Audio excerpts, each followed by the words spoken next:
ദാസിനും വിജയനും കാണാത്ത ദുബായിയുടെ സെക്കൻഡ് എപ്പിസോഡിലേക്ക് എല്ലാവർക്കും സ്വാഗതം. നമ്മളിപ്പോൾ ഈ ദിവസങ്ങളിലേക്കെല്ലാം ചർച്ച ചെയ്യുന്നൊരു കാര്യമാണ് അമേരിക്കയിൽ ഡൊണാൾഡ് ട്രംപ് 2.0 വന്നതിന് ശേഷം അദ്ദേഹം മറ്റ് ലോക രാജ്യങ്ങളെല്ലാം ആയിട്ട് താരിഫിനെ കുറിച്ച് ടാക്സിനെ കുറിച്ചുള്ള വലിയ ഡിസ്കഷൻസ് നടക്കുകയാണ്. അതായത് അമേരിക്കയുടെ തന്നെ തൊട്ട് നെയ്ബറിംഗ് കൺട്രീസ് ആയിട്ടുള്ള കാനഡ ആൻഡ് മെക്സിക്കോ, അവിടെ നിന്നാണ് ധാരാളം ശരിക്കും പറഞ്ഞാൽ ഇമ്പോർട്ടുകൾ നടക്കുന്നത്. ഇപ്പോൾ ഡൊണാൾഡ് ട്രംപ് അവരോട് പറയാണ്, നിങ്ങളുടെ രണ്ട് രാജ്യങ്ങളുടെയും ഇമ്പോർട്ട് ഡ്യൂട്ടി കൂടുന്നു. ഇമ്പോർട്ട് ഡ്യൂട്ടി കൂടുമ്പോൾ അത് അമേരിക്കയ്ക്ക് ഗുണകരമാണ്.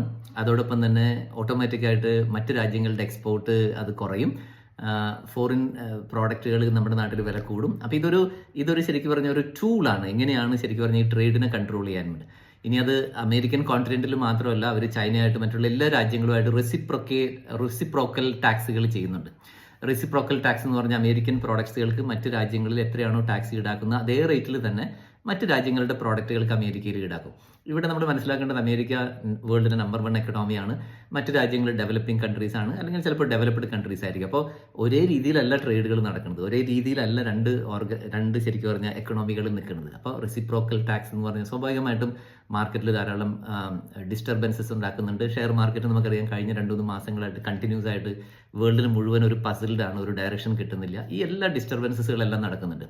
അപ്പം ഞാനിങ്ങനെ ആലോചിക്കായിരുന്നു, ഈ ദാസിനും വിജയനും കാണാത്ത ദുബായിൽ ഇവിടെ ശരിക്കും പറഞ്ഞാൽ ടാക്സും അങ്ങനെയുള്ള കാര്യങ്ങളൊക്കെ കുറവാണ്. അപ്പോൾ ഈ ഡൊണാൾഡ് ട്രംപ് കളിക്കുന്ന പോലെ എന്തെങ്കിലും ടാക്സുകൾ കൊണ്ട് ഇവിടെ എന്തെങ്കിലും കളിക്കാൻ പറ്റുമോ? നമ്മൾ അങ്ങനെ ഒരു ആലോചനയിലേക്ക് പോരുകയാണ്. അപ്പോൾ ഇന്ന് നമ്മൾ പറയാൻ പോണത്, എങ്ങനെയാണ് UAE ഗവൺമെൻറ് അല്ലെങ്കിൽ പെർട്ടിക്കുലർലി ദുബായ് ഗവൺമെൻറ് അവരുടെ കോർപ്പറേറ്റ് ടാക്സുകൾ കൊണ്ട് വലിയ ഗെയിമുകൾ കളിക്കണമെന്ന് നമ്മൾ മനസ്സിലാക്കാൻ പറ്റും. അപ്പോൾ ഈ എക്സാമ്പിൾ പറയുന്നത് ഇന്റർനാഷണൽ ക്രിക്കറ്റ് കൗൺസിലാണ്. നിങ്ങൾക്കറിയാം, ICC എന്ന് പറയുന്ന ക്രിക്കറ്റ് കൺട്രോൾ ഇന്റർനാഷണൽ ക്രിക്കറ്റ് കൗൺസിലാണ്. അതായത് 1909 ഇന്റർനാഷണൽ ക്രിക്കറ്റ് കൗൺസിൽ സ്റ്റാർട്ട് ചെയ്യുന്നത്. അത് സ്റ്റാർട്ട് ചെയ്യുന്നത് 3 രാജ്യങ്ങളാണ്.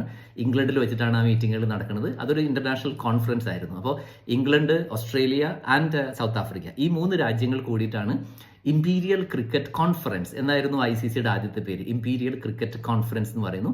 അവർ ഇംഗ്ലണ്ടിൽ അത് സ്റ്റാർട്ട് ചെയ്യുന്നു. അത് 2005 വരെ അതിന്റെ ഹെഡ് ക്വാർട്ടേഴ്സ് ഇംഗ്ലണ്ടിലായിരുന്നു. അപ്പോൾ അതിന് ICCക്ക് 2 ഹെഡ് ക്വാർട്ടേഴ്സുകൾ ഉണ്ടായിരുന്നു. ഒന്ന് ഇംഗ്ലണ്ടിലായിരുന്നു, അഡ്മിനിസ്ട്രേറ്റീവ്, ക്വാളിറ്റി കൺട്രോൾ, എക്സിക്യൂഷൻ എല്ലാം ഇംഗ്ലണ്ടിൽ നിന്നാണ് നടത്തിയിരുന്നത്. പക്ഷേ അവരുടെ ഫിനാൻഷ്യൽ എക്സിക്യൂഷൻസ് എല്ലാം ഓപ്പറേറ്റ് ചെയ്തിരുന്നത് മൊണാക്കോ എന്ന് പറഞ്ഞ സ്ഥലത്താണ്. അപ്പോൾ നമുക്കറിയാം, മൊണാക്കോ എന്ന് പറയുന്നത് ലോകത്തിൽ തന്നെ സെക്കൻഡ് സ്മോളസ്റ്റ് കൺട്രിയാണ്. നമുക്കറിയാം, ഏറ്റവും ചെറിയ രാജ്യം എന്ന് പറയുന്നത് പോപ്പ് ഭരിക്കുന്ന നമ്മുടെ വത്തിക്കാൻ സിറ്റിയാണ്. അതിനുശേഷം ലോകത്തിലെ സെക്കൻഡ് സ്മോളസ്റ്റ് കൺട്രി എന്ന് പറയുന്നത് മൊണാക്കോ ആണ്. ഈ മൊണാക്കോ എന്ന് പറയുന്ന രാജ്യം ഫ്രാൻസിനും ഇറ്റലിക്കും ഇടയ്ക്ക് മെഡിറ്ററേനിയൻ ഓഷ്യനിൽ കിടക്കുന്ന വളരെ ബ്യൂട്ടിഫുൾ ആയിട്ടുള്ള ഒരു രാജ്യമാണ്. അവിടെ ആകെ 40,000 ആളുകളാണ് ഉള്ളത്. ഈ 40,000 ആളുകളിൽ തന്നെ 30% ആളുകൾ മില്യനേഴ്സ് ആണ്.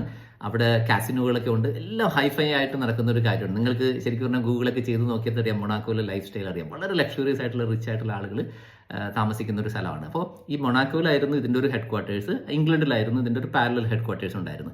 ഇവിടെ നമ്മൾ മനസ്സിലാക്കേണ്ട കാര്യം, ഇന്റർനാഷണൽ ക്രിക്കറ്റ് കൗൺസിൽ അവർ ലോകത്തിലെ ക്രിക്കറ്റ് മത്സരങ്ങളൊക്കെ നടത്തുമ്പോൾ അവർക്ക് ധാരാളം വരുമാനം വരുന്നുണ്ട്. അതിൻ്റെ ടിക്കറ്റ്, അതുപോലെ തന്നെ അതിൻ്റെ കോപ്പി റൈറ്റുകളൊക്കെ ഉണ്ടാവും, മീഡിയ കോപ്പി റൈറ്റുകളുണ്ടാവും, അഡ്വർടൈസ്മെന്റ് ഉണ്ട്. അപ്പോൾ മില്യൺസ് ആൻഡ് ബില്യൺസ് ആണ് ഈ വരുമാനം വരുന്നത്. ഇത് അവരുടെ ഒരു വർഷത്തെ പ്രോഫിറ്റ് ആയിട്ട് മാറുകയാണ്.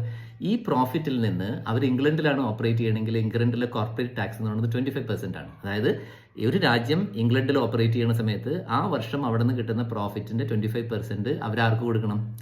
UK ഗവൺമെന്റിന് കൊടുക്കണം. ഇന്ത്യയിലാണെങ്കിൽ നമ്മൾ പറയുന്നത് ഏകദേശം 25+ ആക്ച്വലി സർചാർജ് ഒക്കെ വരുന്നുണ്ട്. അപ്പോൾ കോർപ്പറേറ്റ് ടാക്സ് എന്ന് പറഞ്ഞാൽ ഓരോ രാജ്യങ്ങളിൽ ഓപ്പറേറ്റ് ചെയ്യുമ്പോൾ അവർക്ക് കൊടുക്കേണ്ട ഒരു ടാക്സിൻ്റെ ഇതാണ്. അപ്പോൾ ദുബായിൽ 2004 ദുബായിൽ നിന്ന് മീഡിയ സിറ്റി, ഇവിടുത്തെ ഒരു ഫ്രീ സോൺ ഉണ്ട്. ഈ ഫ്രീ സോണിലെ കുറച്ച് അതോറിറ്റീസ് അവർ ഇംഗ്ലണ്ടിലേക്ക് പോവുകയാണ്. അവർ ഇംഗ്ലണ്ടിൽ ചെല്ലുന്നു, ICCയിൽ ഒരു വിസിറ്റ് നടത്തുകയാണ്. അപ്പോൾ അവർ ICCയുടെ ഓഫീസിൽ ചെല്ലുന്നു. ടിക് ടിക് ടിക് അവർ ICCയുടെ ഓഫീസിൽ നോക്ക് ചെയ്തു. ICC അതോറിറ്റീസ് ഒന്ന് ഓപ്പൺ ചെയ്യുകയാണ്. അവരോട് ചോദിക്കണം, ഹു ആർ യു? അപ്പോൾ പറയുന്നത്, ഞങ്ങൾ ഇങ്ങനെ ദുബായിൽ ഒരു ഫ്രീ സോൺ ഉണ്ട്, അവിടെ നിന്ന് വന്നിരിക്കുന്ന എക്സിക്യൂട്ടീവ്സ് ആണ്, നിങ്ങളുമായിട്ടൊരു മീറ്റിംഗ് നടത്തണം. അപ്പോൾ എന്താണ് മീറ്റിംഗിൻ്റെ അജണ്ട? അപ്പോൾ അവർ അകത്തേക്ക് വിളിച്ചിരുന്നു, കോഫിയൊക്കെ കൊടുക്കുന്നു. മീറ്റിംഗ് ഇവർ പറയാണ്, നോക്കുക, നിങ്ങൾ ഇപ്പോൾ ICCയുടെ ഹെഡ് ക്വാർട്ടേഴ്സ് നിങ്ങൾ ഗ്ലോബലി മുഴുവൻ ഈവെന്റുകൾ നടത്തുന്നുണ്ട്. ഈവെന്റിൽ നിങ്ങൾക്ക് ധാരാളം വരുമാനം കിട്ടുന്നുണ്ട്. അവർ പറഞ്ഞു, ശരിയാണ്, ഈ വരുമാനങ്ങൾ നിങ്ങൾ കിട്ടുമ്പോൾ നിങ്ങളുടെ P&L, പ്രോഫിറ്റ് ആൻഡ് ലോസ്, ഇവിടെയാണ് ഡിക്ലെയർ ചെയ്യണത്. അപ്പോൾ ഇവിടെ നിങ്ങൾ പ്രോഫിറ്റ് ആൻഡ് ലോസ് ഡിക്ലെയർ ചെയ്യുന്ന സമയത്ത് എത്രയാണോ നിങ്ങളുടെ വരുമാനം, അതിൻ്റെ 25% ഗവൺമെന്റിന് കൊടുക്കണം. ശരിയല്ലേ? അപ്പോൾ നിങ്ങളൊരു 100 മില്യൺ പൗണ്ട് നിങ്ങൾ പ്രോഫിറ്റ് ഒരു വർഷം ഉണ്ടാക്കുകയാണെങ്കിൽ 25 മില്യൺ അതിൻ്റെ കോർപ്പറേറ്റ് ടാക്സ് മാത്രമായിട്ട് ഗവൺമെന്റിന് കൊടുക്കണം. അപ്പോൾ അവർ പറഞ്ഞു, yes, it is true, what else we can do? നമുക്ക് വേറെ ഒന്നും ചെയ്യാൻ പറ്റില്ല, കാരണം ഇത് ഗവൺമെന്റിന്റെ നിയമമാണ്. അപ്പോൾ UAE അതോറിറ്റീസ് പറയാണ്, ഇതിനൊരു സൊല്യൂഷനുണ്ട്. അപ്പോൾ എന്താണ് സൊല്യൂഷൻ? അവർ പറയുന്നു, നിങ്ങൾ എന്തുകൊണ്ട് ദുബായിൽ ഒരു വിസിറ്റ് നടത്തിക്കൂടാ? ദുബായിലാണെങ്കിൽ കോർപ്പറേറ്റ് ടാക്സ് 0 ആണ്. എന്ന് വെച്ചാൽ നിങ്ങൾ ഇവിടെ ഒരു ബിസിനസ് നടത്തുകയാണെങ്കിൽ ആ ബിസിനസ്സിൽ ഒരു വർഷം നിങ്ങൾക്ക് എത്ര പ്രോഫിറ്റ് ഉണ്ടാകുമോ ആ എല്ലാ പ്രോഫിറ്റും നിങ്ങളുടെ ബാങ്ക് അക്കൗണ്ടിൽ നിങ്ങൾക്ക് യൂസ് ചെയ്യാൻ പറ്റും. ഗവൺമെന്റിന് ഒരു രൂപ പോലും കൊടുക്കണ്ട. Corporate tax is 0. അപ്പോൾ why could you make a visit? അപ്പോൾ അവർ പറയാണ്, ഓ ഇറ്റ് സൗണ്ട്സ് ഇൻട്രസ്റ്റിംഗ്, പക്ഷെ നിങ്ങൾ പറഞ്ഞുകൊണ്ട് മാത്രമായില്ല, ഞങ്ങൾ വന്ന് കാണട്ടെ എന്ന് പറയാണ്. അങ്ങനെ 2 ആഴ്ചകൾക്ക് ശേഷം ICCയുടെ ഡയറക്ടേഴ്സ് അവർ ദുബായിൽ വരുന്ന കാണുന്നു, ഇൻഫ്രാസ്ട്രക്ചർ കാണുന്നു, കണക്ടിവിറ്റി കാണുന്നു, സിറ്റി കാണുന്നു, ആളുകളുമായിട്ടൊക്കെ സംസാരിക്കുന്നു. They totally convince. അവർക്ക് മനസ്സിലാവാണ് this is a great place and they are giving the facilities as good what they are getting in London. ലണ്ടനിൽ കിട്ടുന്ന അതേ ഫെസിലിറ്റീസ് എല്ലാം ഇവിടെ കിട്ടുകയാണ്.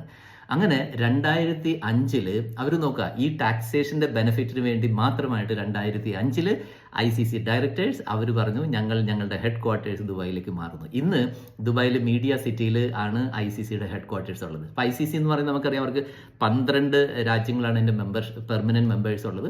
ബാക്കി 96 രാജ്യങ്ങളിൽ അവർക്ക് അസോസിയേഷൻ മെമ്പർഷിപ്പ് ഒക്കെ ഉണ്ട്. അപ്പോൾ ക്രിക്കറ്റ് മത്സരങ്ങൾ അറൗണ്ട് ദ വേൾഡുകൾ നടക്കുന്നുണ്ട്, ഇതെല്ലാം കിട്ടുന്നുണ്ട്. അപ്പോൾ കോർപ്പറേറ്റ് ടാക്സ് എങ്ങനെയാണ് ഇവിടെ ഗുണകരമായിട്ട് വരുന്നത്? ലോകത്തിലെ മറ്റ് രാജ്യങ്ങളിലുള്ള എല്ലാ പ്രോഫിറ്റ് മേക്കിംഗ് കമ്പനികളെ ഇവർ ഈ രാജ്യത്തേക്ക് അട്രാക്ട് ചെയ്യാണ്. കഴിഞ്ഞ വർഷം ഇവിടെ കോർപ്പറേറ്റ് ടാക്സ് ഇൻട്രൊഡ്യൂസ് ചെയ്തു. പക്ഷേ ആ കോർപ്പറേറ്റ് ടാക്സിന്റെ റേറ്റ് എന്ന് പറയുന്നത് വെറും ശരിക്കും പറഞ്ഞാൽ 9% മാത്രമാണ്. അപ്പോൾ കോർപ്പറേറ്റ് ടാക്സ് ഇൻട്രൊഡ്യൂസ് ചെയ്താലും UAE ലോകത്തിലെ ഏറ്റവും കുറവ് കോർപ്പറേറ്റ് ടാക്സ് കൊടുക്കുന്ന ഒരു രാജ്യം കൂടിയാണ്. അപ്പോൾ ICC വളരെ ഹാപ്പിയാണ്. അവർ they are making lot of money and they are continuing here and they are flourishing here. അപ്പോൾ നമ്മൾ ഇന്ന് ആലോചിച്ചതൊക്കെ ഈ ദാസിന്റെയും വിജയന്റെയും കഥ പറയുമ്പോൾ എങ്ങനെയാണ് ഒരു രാജ്യം ഈ കോർപ്പറേറ്റ് ടാക്സ് കൊണ്ട് മറ്റ് വലിയ കോർപ്പറേറ്റ്സിനെ ആ രാജ്യത്തേക്ക് അട്രാക്ട് ചെയ്യുന്നത്, എംപ്ലോയ്മെന്റ് ജനറേറ്റ് ചെയ്യുന്നത്, എക്കണോമിക് ഡെവലപ്മെന്റ് നടക്കുന്നത് എല്ലാം നമുക്ക് കൃത്യമായിട്ട് മനസ്സിലാക്കാൻ പറ്റുകയാണ്. Thank you.